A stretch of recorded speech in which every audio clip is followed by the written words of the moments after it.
Miller time. The Jon Miller Show on 1460 KXnO, Des Moines. Welcome back to the Jon Miller Show. Thank you, little Gracie. You may hear a little bit more of Gracie later on the show when I bust out her version of singing over top of The River. Her favorite Nada song. Jason Walsmith of the Nadas is with us today in the studio, as is Scott Bush, the proprietor of Templeton Rye, which is actually a product and not just a great song by the Nadas. Guys, welcome in here today. Appreciate you stopping by. Thanks for having us. Thank you. All right. I was going to say, that's your cue to talk. Okay. Let's make sure that everything's okay there. Very good. All right. Well, first of all, let's begin a little bit with the story of Templeton, Iowa. It's a small town. Where exactly is Temple? Is it in Carroll County? It's in Carroll County. It's I think it's about 12 miles south of Carroll. Okay. It's right off at Highway 141. Between Carroll and Manning, sort of. Okay. That voice is the voice of Scott Bush. And Scott, how many people live in Templeton, Iowa? It's right around 400, I believe. 400. What was it like back in the days of Prohibition, the 1920s, which is really where Templeton is why it's even known? You remember it back then? My thinking is that the population was about the same. There might have been a few more back then, but it's always been pretty small. And Jason Walsmith coming on there, too. He's also an amateur historian of Templeton, Iowa, probably has the keys to the city. I'm a hobbyist. Yeah, hobbyist. Very good. Well, for those of you that are not familiar with history, American history, Templeton history, or anything, there was a time in America where you actually could not purchase alcohol. All right, it was called Prohibition. There was actually a constitutional amendment, if I have my history right, from off the top of my head. And since I can't add, that is not a given. And during that time, people, of course, didn't like not being able to drink, as you might imagine, as the government regulated morality. And people had to do what they had to do. It was also the time of the Depression. It was a difficult time with regards to, no rain and the Dust Bowl. We didn't have it as bad here as they did in other sections of the country, but it was still very hard times. People had to get by the only way they could, and for many of them, the only way they knew how and that was available to them was to make their own brand of whiskey, rye whiskey, which was illegal. And Templeton began to gain a reputation, I'll jump in if I'm doing this wrong, began to gain a reputation as producing some mighty fine rye whiskey. Is that about right, Jason? That's exactly right. Yep. Well said. Well said. Yep, they got that reputation, and it became known in other parts of the country as the good stuff. The good stuff. It was actually called the good stuff, and you could get it in Templeton, Iowa. So good, in fact, that one of the most famous bootleggers of all time, Al Copone, was known to come through those parts, allegedly, apparently. Absolutely. Scott knows more about the Al Copone angle than I do. There's a lot of history with the Copone gang. I mean, you alluded to it, John, but the issue is once it became illegal, the quality of booze went down significantly, and these people were making this bad stuff in their radiators that was like killing people. So, the people that had the means and give me a little Chevy Impala. Yeah, exactly. Well, no, not then. There was Model Ts, but they looked for something like Templeton Rye or something of a little higher caliber. So Copone gang, recognized that this stuff that was coming out of Western Iowa had this great reputation, and so they kind of made that their premium product. Everything else was just called booze or hooch, but good stuff. Templeton Rye was called the good stuff, exactly. And Al was running it out of Iowa to Denver, Chicago, his speakeasies and places like that. Is that accurate? Absolutely. I mean, the depth of the Chicago bootlegging back then, I just finished a book on Copone, is unbelievable. I mean, I don't know who was drinking all of it, but they were going. He was making $50,000 a month in 1920. And another interesting thing, he was only in his late 20s or early 30s when he was kind of making that kind of money. It's just really interesting. I mean, they were getting as much booze as they could, and they were getting premium prices for it, and they just had an unbelievable racket going on. Do you know of any other places outside of Templeton, Iowa, that were all that veers away from the story? I'm just curious if there were other places around the country or the Midwest that also helped them supply it. Well, I think all of Carroll County, and I mean, there was certainly illicit booze made elsewhere, but the thing about Templeton and Western Iowa, it's really an entrepreneurial story too. They put the system together. You know, people have been making moonshine down south forever, but they didn't really come together and get it. You know, in Templeton, you had some people that made it, some people that transported it. You had this whole, you know, system that people put together, and they really they took it to a pretty amazing level. And you know, I don't think any place in America was that sophisticated in running it. You're listening to the Jon Miller Show on Des Moines Sports Station, 1460 KXnO, and sometimes during the summer I like to drift off the beaten sports path because you really don't want me to talk about the Wimbledon tennis rankings that came out today, although Roger Federer did receive the #1 seed. Big surprise there. Rafael Nadal, #2. So there you have it. I had to mix in a little sports. And I think stories that highlight, underscore, illuminate the history of little places that make us all Iowans. It's not the big cities that make us Iowans. It's the small places that we came from.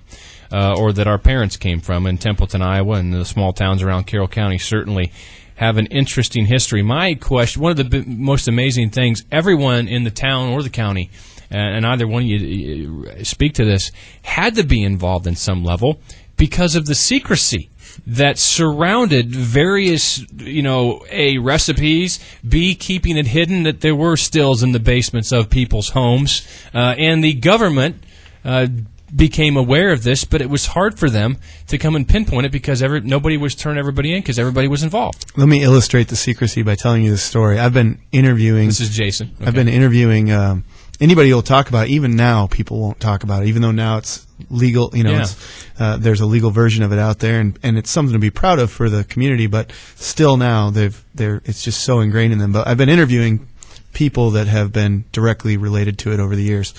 And so we're talking about people in their late 80s, early 90s. Yeah. I interviewed a 98-year-old woman one day. These people in their late 80s were children while their parents were doing this in the 1920s and 30s. And they all had their roles as well, as far as stirring it or digging holes to hide it or whatever. So we put out the word that we wanted these stories, and we're still doing that. But we had these two gentlemen come in who were both 87 years old, and one came a little bit late from the time he was scheduled, and one came a little bit early. And so they ran into each other, and they'd been friends for 87 years. They grew up together, went to school together, and at that moment was the first time that either one of them knew that the other one had anything to do with making whiskey. Neighbors, in fact, right? Neighbors. And that was the first time. That was the first time that they came face to face with the fact that they both had something to do with making whiskey. They're nervous because, you know, Grandpa could get arrested even though he's been dead for 50 years.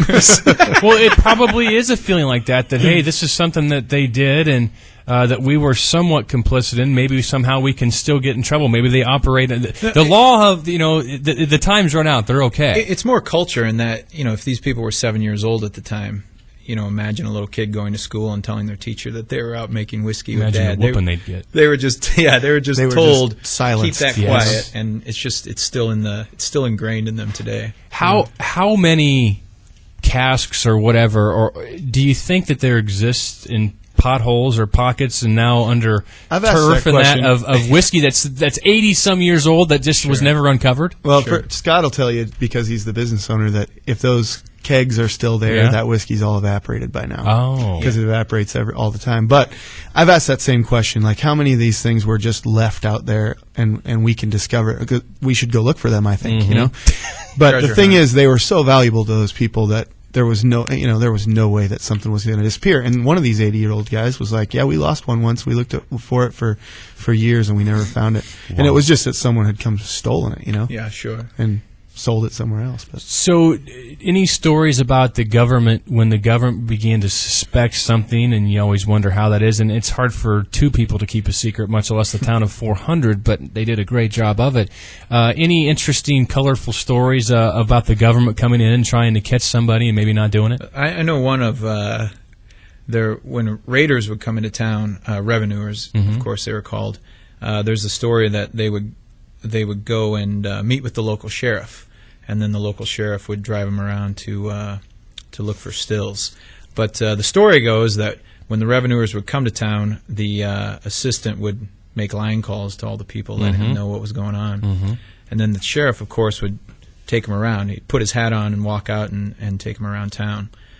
But the story is the sheriff never wore a hat unless it was time for everybody to run home and hide things up. So, yeah, just a lot of... Well, and the story is that the sheriff's house till today has very fine copper gutters that were made for him by some of the locals. Absolutely, and that's you would expect things like that. It's small town. It's Mayberry RFD, and it was hard times, and that's the thing that you need to underscore and remember back. And I'm not on this show condoning breaking the law to make a living or anything like that. It's just the time period in this country when things were so widespread.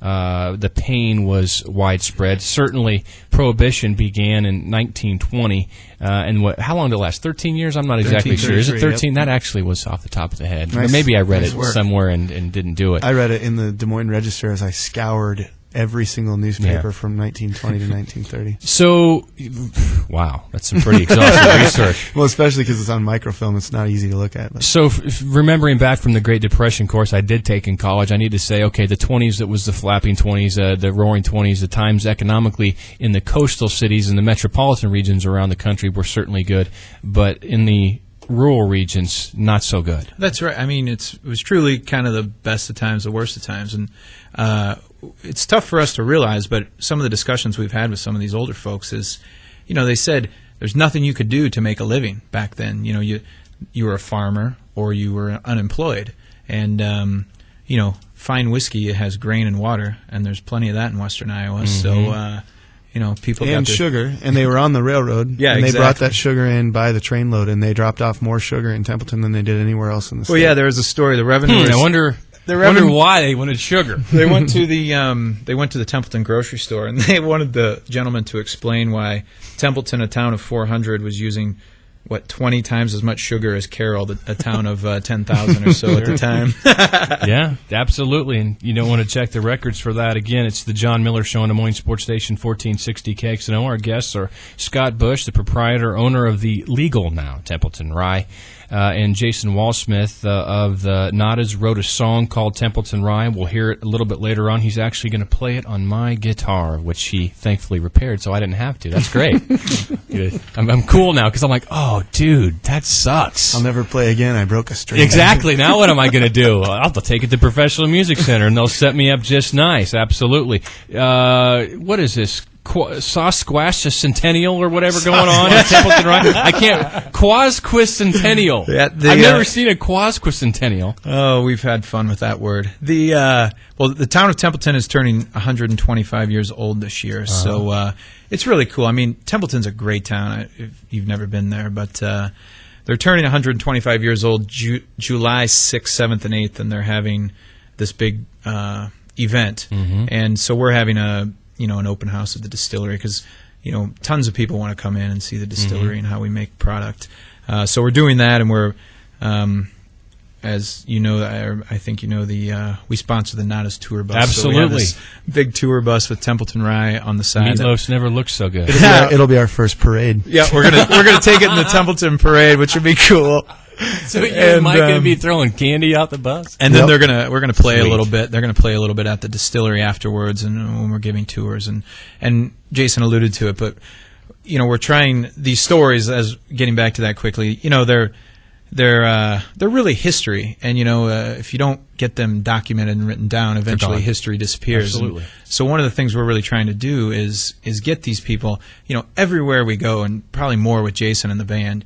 Everybody has a Templeton Rye story in western Iowa, and there's like 1 degree of separation from somebody that was involved with it. So what we're doing is Iowa Oracle. Forget Kevin Bacon. It's Iowa Oracle. Yeah, exactly. We're bringing during this Quasquicentennial, we're going to be recording these stories, and to make it a little more interesting, we're having a competition around it. And we say competition, but the person with the best story, we're paying $500, and we're taking them as our VIP guests to our launch party in Chicago in August. So we thought we'd make it a little interesting to see if that loosened people up. Interesting. Well, we'll talk more about that aspect of it, legitimate. And again, I'm not sitting here on the show saying, go out and drink and this, that, and the other, because I don't anymore. But again, I did one time, and I was pretty darn good at it. So, but it's an interesting story, and it's an Iowa story. Absolutely. And as you know, listening to my show, if you have over the course of this last year, and however long I am on the radio, Iowa stories are always going to be a part of what we do, and we'll talk about more of this story of Templeton Rye, and also hear a song that was inspired from the colorful, even if it was a little, let's say maybe non-legit story of Templeton Rye. We'll hear that when we come back from Jason Walsmith. But right now, we're going to... Welcome back to the Jon Miller Show. I joke with people that the Honest wrote this song to get the heck out of Ames. Right? No, it wasn't to get out of Ames? Nope. I was reminiscing about going to high school in Des Moines. Oh. Thinking that I needed to get out of town and do something with my life. So it wasn't Ames? No. I used to buy my gas at a Sunoco station over by the Capitol, KM2 Racing Fuel. Yeah. Put that in my Buick. It was fast. Sweet. So there's a story behind every song. That's someday I want to talk about that. We're talking with Scott Bush and Jason Walsmith. And Jason, you're doing some stuff with Templeton Rye as well. You enjoy talking about it. You're out interviewing people. You do a lot. I consume it. You went to India. I mean, this quote unquote off season, if you guys have such a thing, you went to India and took pictures. I went to India, and I think we maybe. Well, anyway, yeah. You grew a beard. Try to grow the brand over in India as well. All right, good luck. You grew a beard. I did. I just do that in the winter because it's warm. Are you going to do it again next winter? Yeah. Yeah. Okay. I shave as little as possible. That's a good look for you. I'll probably stay away from it. You can't have a beard on radio. No, you can't. You need Jason's to show all it. set on the India market, and then we're going to go for Utah and the Mormons. Those are the two. That's the next market. Very good. Let's see, what other people can we offend by the on the air right now? I'm kidding. We're talking about Templeton, Iowa, and its history. And some of you have known about it. Many of you are hearing about it for the first time. It's a history that, well, Templeton, Iowa was known for its bootlegging days back in the 1920s, the days of Prohibition. And there are some interesting stories. You guys have actually some of those stories at TempletonRye.com that you can go and click on the tab that says History and read about some of those stories. Do you still have the interviews up there? Oh, yeah. With some of the old timers? Yeah. Oh, yeah. They're very cool. By the way, and I don't know if any of the old timers want to call in, or anybody that is old timers, one of their grandpas. If you have any interesting stories about Templeton, Iowa, related to Templeton Rye, and maybe the revenuers came and got your grandfather's farm or something. 284-5966, 866-333-5966. Later on in this particular segment, we'll also hear the song that was written based on the story of Templeton, Iowa. Now, the current product, Templeton Rye, it was so successful, received so well that you can't actually get it anymore. Is that going to spawn a whole new age of bootlegging? Yeah. Well, I mean, you can't get it right now. Our response has been tremendous, and obviously the people of Iowa have supported the brand, and we appreciate that. But yeah, unfortunately, it's a little tough to find right now. We did well. First of all, we're coming back to Iowa with, whiskey you have to age, and unfortunately, with limited resources when we started the company, we weren't able to make as much as we wanted. Mm-hmm. But we're alleviating that situation beginning late this fall. We'll have product available back in Iowa. And we actually did just launch. We're looking to do, tying in all these various historical aspects, we're looking to do these specialty bottlings. And we just did our first one around the Quasqui Centennial. It's called the Templeton Rye Quasqui Centennial Batch. Mm-hmm. That basically we're doing like a couple thousand bottles once or twice, or once every year or two. Mm-hmm. And they're probably going to be a little more collector's items than actual product that people drink. But we just launched those about a week ago in Iowa, and they're available around the state. But basically the state's already out, so what's on the shelf is all that's out there. And it's a little different. It's a little it's a little different mash bill, and it's a $3.75 bottle, and the labeling is different, and it evokes Templeton imagery, and it's got a story about Templeton on the back.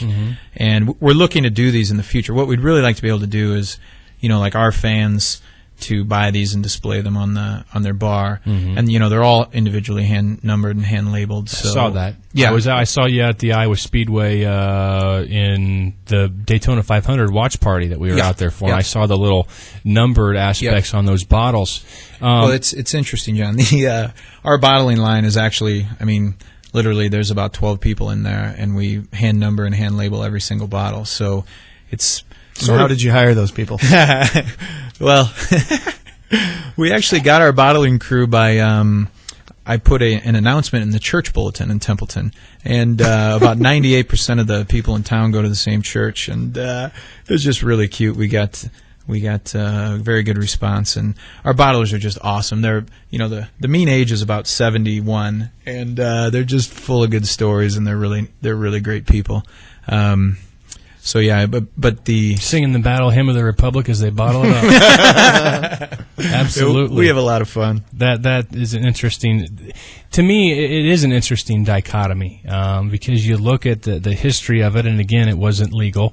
Everybody was seemingly implicit in it, and I've read some various recountings of the history where some people said that even the the pastor's house and places, every place in town was involved. Have heard about some people maybe hiding it in. I don't know if this is the right word, not tombstones in the ground, maybe even that, but monuments hiding things in monuments. Yep. Yeah, well, the story was, John, that the stranger came to town and wanted to get some Templeton Rye. He was filling up with gas. And so he says to the young man, hey, where can I get a little Templeton Rye? And the kid says, I don't know what you're talking about. Mm-hmm. And then the guy realizes he needs to be a little more circumspect. And he says, son, I really want to try some of that good stuff. And he says, well, look up there on the hill. Do you see that yellow house? Yeah. He said, well, that's the rectory. Any place but that one. Any place but that one. Exactly. That's. However, I've heard that the priest in town actually was part of making some of the stills, behind some of the stills, and one of our interviews. There's monasteries all over the world that on the make website, wine. Yeah, involves that. Mm-hmm. Legal drinking age in Iowa is 21, by the way. So, Exactly. You need to be 21 years of age to partake of any of this, but you can be of any age to enjoy the story in the Quasquicentennial, a new word that I learned today. That's going to be July 6th through the 7th in Templeton, where you'll be able to get a chance to learn about the history, but there'll also be another opportunity to come and learn about the history of Templeton. Basically, we're talking about the bootlegging days. You're going to have an opening or some type of a big celebration in August surrounding the brand, but it's also going to be done, that will basically everything this product is about illustrates, illuminates, and pays homage to the history of it. Absolutely, and and that's very important for us to continue to do. I liked what you said about, I'm from Wall Lake, Iowa, a small town in western part of the state, and but I've lived all over the U.S. and I've learned I love Iowa and it's cool, and I think that some neat stories like this, and but we're not good at marketing ourselves, and I want Templeton Rye to be something that people from Iowa are proud of, and when you have your buddy come in from Chicago, get him a bottle of Templeton Rye and talk about it, and it's really a neat thing that we have. It's a conversation. I think it's a conversation piece. Someone like me that probably will I don't think I'll ever have it because I just don't drink anymore. I want to have one just to have on my downstairs where I have my Iowa mugs and steins and things I collect, because it is a conversation starter piece, and it's a piece of Iowa history. And the story is wonderful, but the feedback we've gotten on the actual product has been tremendous, and the story's only going to sell one bottle, so if the product is excellent, then we really think that we're onto something, and the feedback we've gotten there has been great. That's some night. The story will only sell one bottle. Let's bring Jim onto the show. Jim, do you have any Templeton Rye stories? John, I was reading your bio. You used to live in Guthrie Center, or lived there for a short time? Yes, I did. I did live in Guthrie Center for, I don't know, probably 4 or 5 years. That's right. I taught there for about 5 years, and my story is a friend of mine, uncle was a deputy in Carroll County, and he went off to World War II, came back, got off the boat in San Francisco, and walked into a bar to celebrate the end of the war, and said, "Give me a shot of your best stuff." Mm-hmm. And he got the whiskey, and he asked him where he got it. The guy said a little place in Iowa called Templeton. Mm-hmm. And he said, I've been trying to find those stills for the last 15 years. I have to go to a war and almost died if I wouldn't be able to taste it. That's interesting. That's very. Thanks, Jim. Appreciate you calling and holding. And probably those are. I bet that would be one of the most fun things as far as the other side of the business is once you learn the story is hearing all these unique little stories. That's got to be one of the coolest things. People are going to have an opportunity to come out and see is it called the distillery? Is that what you call where you make it? Is that right? Yeah, absolutely. So that's going to be sometime in August, and we'll let you continue to know about that. What we're going to do right now is we are going to hear the song that was basically inspired by Templeton, Iowa. Jason Walsmith Many of you know him from the Nadas. Wrote this song. The Nadas play it routinely, and you can get it on their CD. Listen through the static. There's a couple of versions. Might I suggest that I think you guys should release a entire double LP, static session style LP. Really? I will be the first person to buy it. The static session little thing I could buy on iTunes. Absolutely love those. Thank more you. unplugged That's awesome. versions. That's a lot of fun. So the song's called Templeton Rye, and it does nothing more than just simply tell the story of Templeton, Iowa. So here is Jason Walsmith on my guitar I love this playing guitar. his song. Care if I take it home? No, you can't.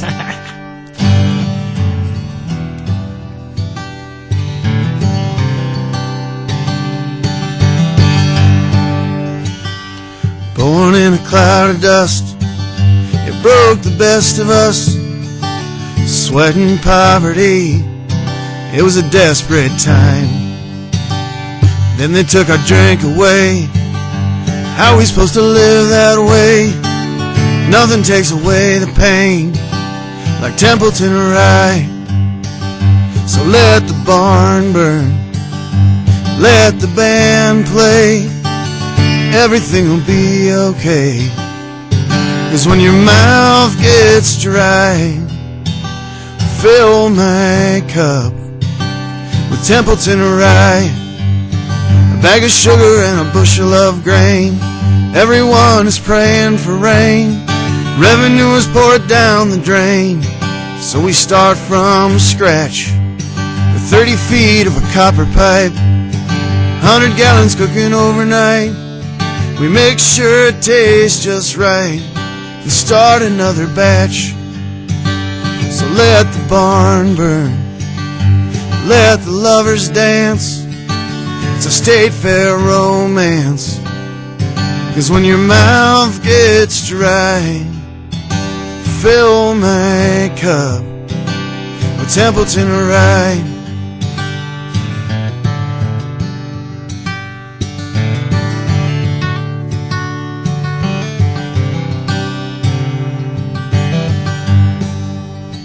Now we make it on our own in the basement of our home.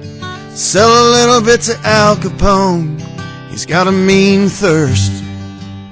We take the rest to the River House barn out in back of the Heater farm, with a pretty girl walking on my arm, guided by the moonlight. So let the barn burn, let the band play. Everything will be okay. 'Cause when your mouth gets dry, fill my cup with Templeton Rye. Fill my cup with Templeton Rye. 'Cause when your mouth gets dry, fill my cup with Templeton Rye.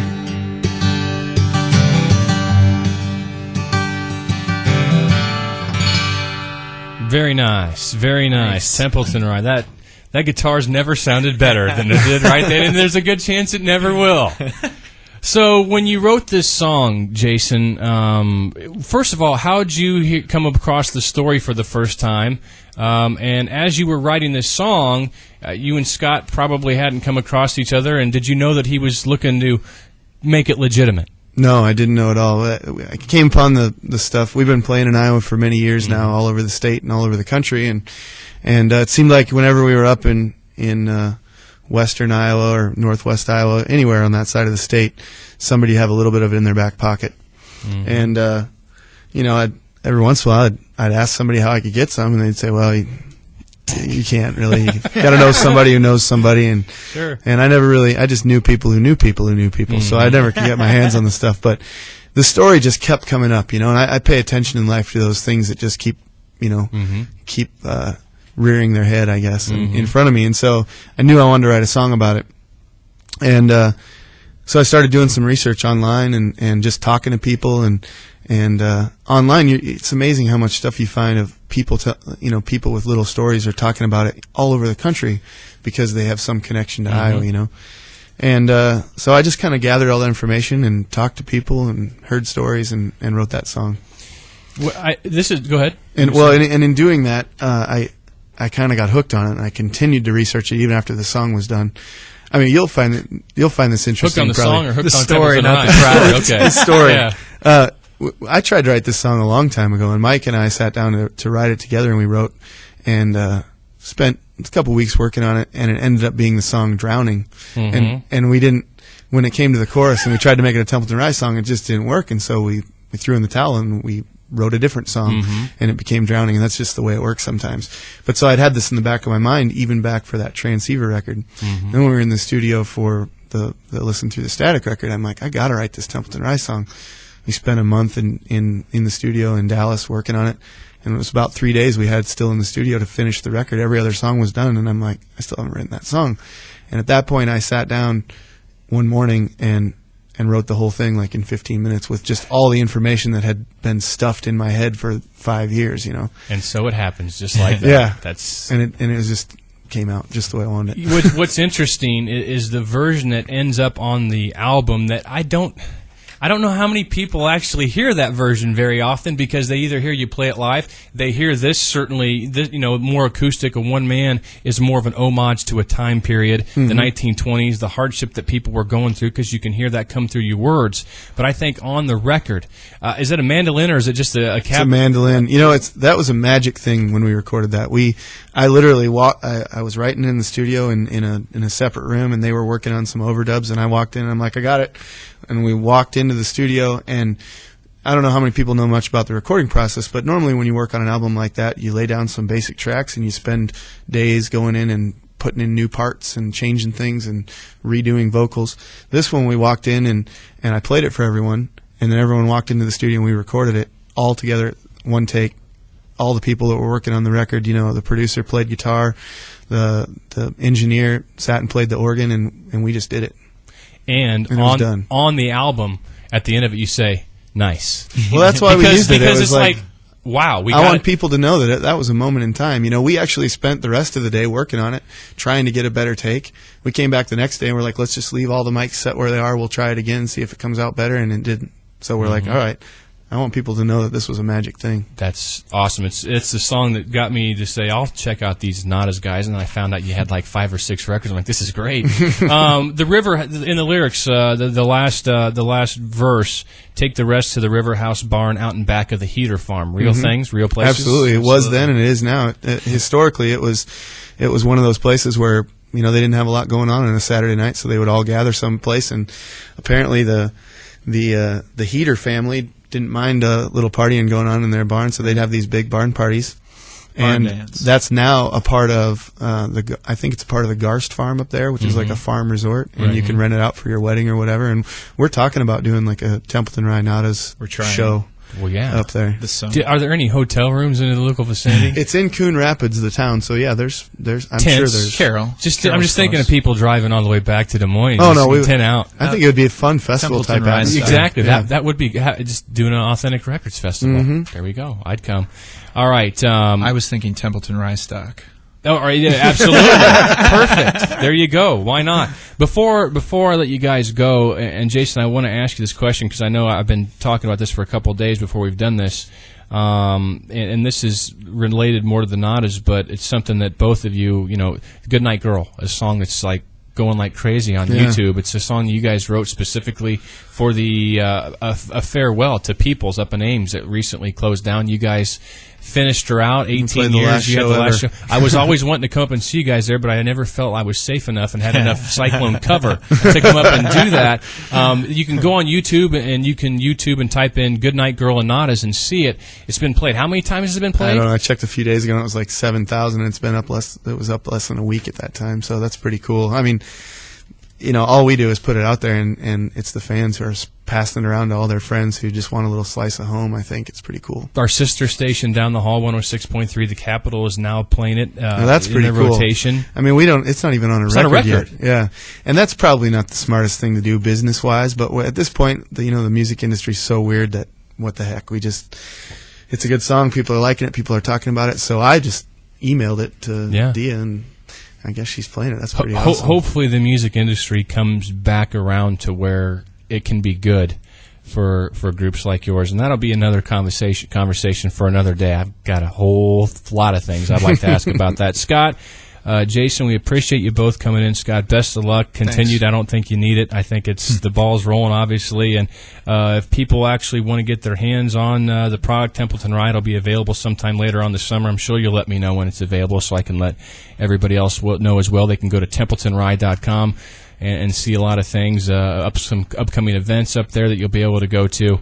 Anything else that you want to say? This is one of my favorite questions to ask. Anything I didn't ask you that you'd like to say? No, I would say that our specialty bottling is still available, so people can find that around Des Moines at fine liquor stores. Very good. Appreciate that, guys. A lot of fun. Appreciate you doing Thanks that. for having us in. Thanks. You guys would be, I think, maybe the first hour-long guest I've had. Next week, Jamie Pollard's going to be the second, so appreciate it. I enjoyed it. We'll take a break here in a second. Want to say a couple of things for you as I go to my reader cards. Let's go ahead and just take a break right now. You're listening to the Jon Miller Show on Des Moines Sports Station, 1460 KXnO. It's Jon Miller time on 1460 KXnO.